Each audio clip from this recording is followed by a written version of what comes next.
नमस्कार साथियों, युवा मंच यूट्यूब चैनल पर आप सभी का स्वागत है। जैसा कि आप सब जानते हैं कि आज 39वें दिन भी पत्थर गिरजाघर शेल लाइन प्रयागराज में आंदोलन जारी है।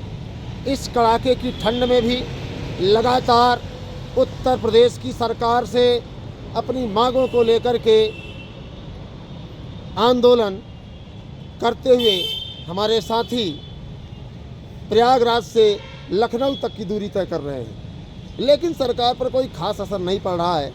आइए जानते हैं युवा मंच के संयोजक राजेश सचान जी कि लखनऊ में जो संवाद स्थापित हुआ और इस आंदोलन को किस तरीके से आगे बढ़ाया जाए, क्योंकि उत्तर प्रदेश का नौजवान हताश और निराश हो गया है। उन्हें लगता है कि अब कुछ नहीं होने वाला है, बस चुनाव में झंडा और बैनर ढोने की लोग तैयारी कर रहे हैं। आखिर इस पर आप क्या कहना चाहेंगे? देखिए साथियों, इस समय जो अखबारों में खबर है,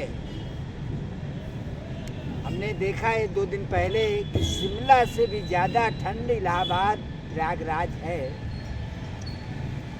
तो इतनी ठंडी में, और ये लगातार है, इतनी ठंडी में यहाँ कई बड़े प्रदर्शन हुए। 12 जनवरी को युवा दिवस के मौके पर, 25 दिसंबर को, 12 दिसंबर को जिस दिन शुरू हुआ उस दिन सैकड़ों युवाओं का प्रदर्शन हुआ।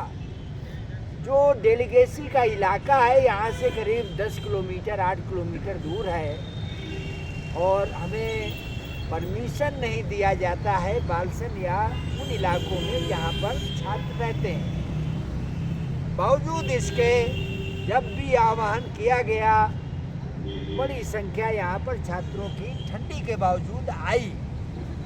लेकिन पत्रक भेजे गए, जिला प्रशासन ने भी कहा कि जो मांगे हैं इन मांगों को हम शासन के संज्ञान में ला रहे हैं। जो हमारी मांग है, पुनः दोहरा दें कि 6 लाख रिक्त पदों का वायदा किया गया था चुनाव में, लेकिन भरा नहीं जा रहा, उल्टे पदों को ख़त्म किया जा रहा है।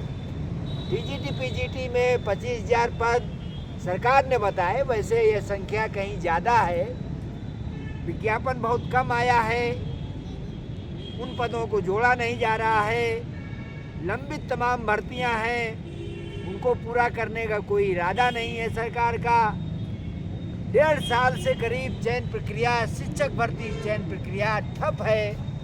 और 3 जनवरी को पिछले साल मुख्यमंत्री ने बहुत ही ऐसा मानो लगा कि बहुत बड़ा प्रोजेक्ट है, शिक्षा सेवा चयन आयोग को बनाने का, अधिकारी इस गंभीरता से लेंगे, ऐसा युवाओं को लगा।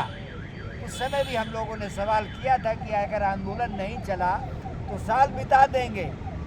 तो साल तो बीत गई, अब चुनाव अगर ना बीते और चुनाव के पहले 1 महीने शायद ये समय अब बच रहा है, इसके पहले आयोग का गठन करवा लिया जाए, यह एक बड़ी उपलब्धि होगी। सीटें जुड़वा ली जाएं। इसी संदर्भ में इलाहाबाद में जब नहीं सुना गया, तो लखनऊ में दारुल सफा जो विधायक आवास है, वहाँ पर हम लोगों ने सम्मेलन किया और उन्हीं प्रश्नों को, अन्य आंदोलनकारी भी उसमें थे, कुछ पूर्व मंत्री भी थे, कुछ अधिकारी भी थे, तो बहुत सारे पदाधिकारी थे, विभिन्न आंदोलनों के लोग थे। हम लोगों ने उस सवाल को जो यहाँ उठ रहा है और वहाँ रेजोल्यूशन लेकर के प्रयागराज में जो उस समय 37 दिनों से धरना प्रदर्शन चल रहा था, 17 तारीख को 37 दिन पूरे हुए थे, उसका समर्थन किया गया और इस बात को दोहराया गया। हम लोगों की तरफ से जो इलाहाबाद से साथी गए थे, मैं गया था, अन्य तमाम लखनऊ और कई जगह के युवा साथी थे, प्रतिनिधि थे, कि अगर हमारी बात नहीं सुनी गई तो प्रदेश व्यापी जो हमारा अभियान है, आंदोलन है, उसको तेज किया जाएगा। लखनऊ में भी होगा आंदोलन और दिल्ली तक इस आंदोलन को ले जाया जाएगा। ये हम लोगों ने इस संकल्प को दोहराया। हमारी आप सभी युवाओं से अपील है कि पूरे प्रदेश के आम आदमी की और युवाओं की नज़र आपके ऊपर है, आपके ऊपर बड़ी जिम्मेदारी है। निराशा का कोई भाव नहीं आने देना चाहिए। बहुत सारे लोग एक चर्चा करते रहते हैं, कुछ नहीं होगा, कुछ नहीं होगा। लेकिन इसी तरह के तमाम सारे आंदोलनों ने यहाँ पर सरकार को बाध्य किया है, चाहे 24 फरवरी में हो, चाहे एनटीपीसी के आंदोलन में हो, कि सरकार को हमारी मांगें माननी पड़ी हैं। तो इस चुनाव में हम जो 6 लाख हैं रिक्त पद, इसके अलावा भी तमाम पदों को सृजित करने का मामला है जो अभी नहीं है। बीपीएड का मामला है, 48,000 जूनियर प्राथमिक विद्यालयों में भर्ती का बहुत दिन से सपा सरकार से आश्वासन मिलता रहा है। योगी सरकार या भारतीय जनता पार्टी योगा और व्यायाम को बड़ा तरजीह देने की बात करती है।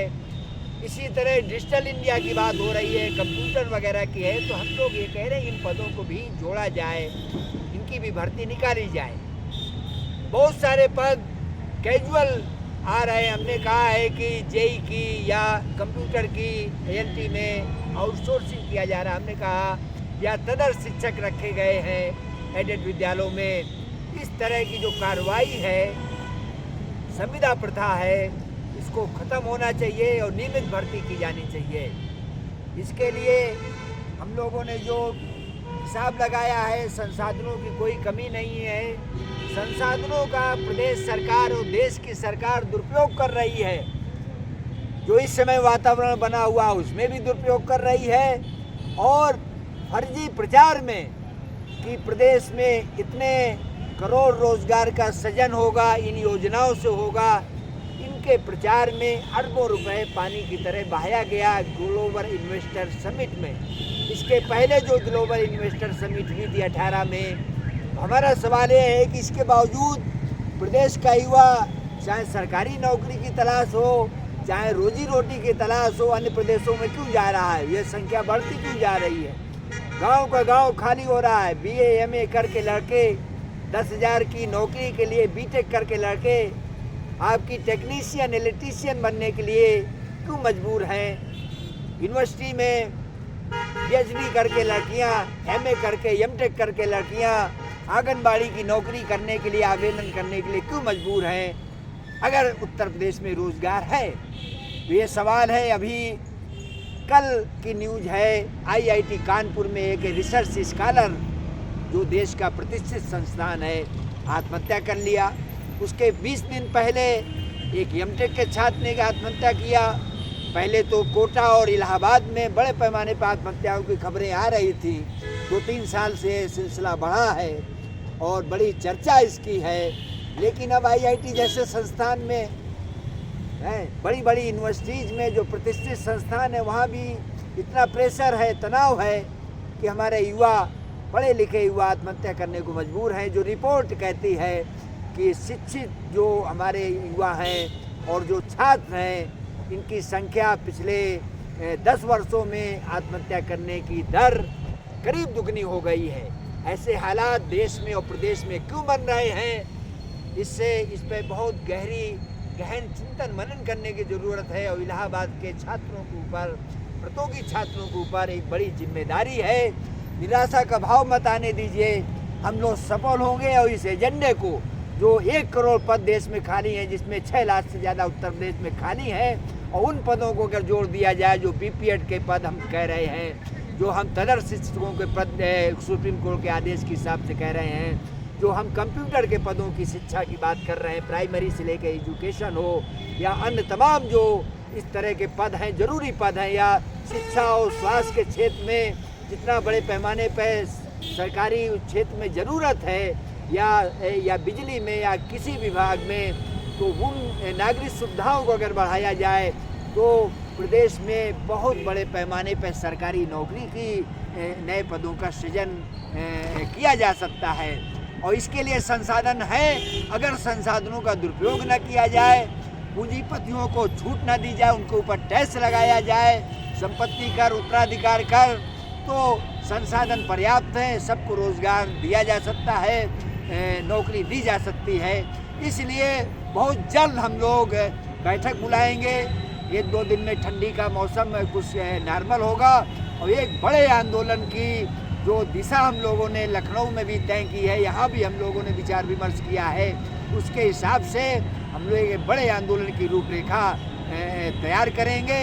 और सरकार को ये चेतावनी भी है कि अगर वादा खिलाफी किया गया, चयन आयोग का गठन नहीं किया गया, तो लोकसभा चुनाव में इसका खामियाजा भारतीय जनता पार्टी को चुनाव में युवाओं की जो नाराज़गी है उसका भुगतना पड़ेगा।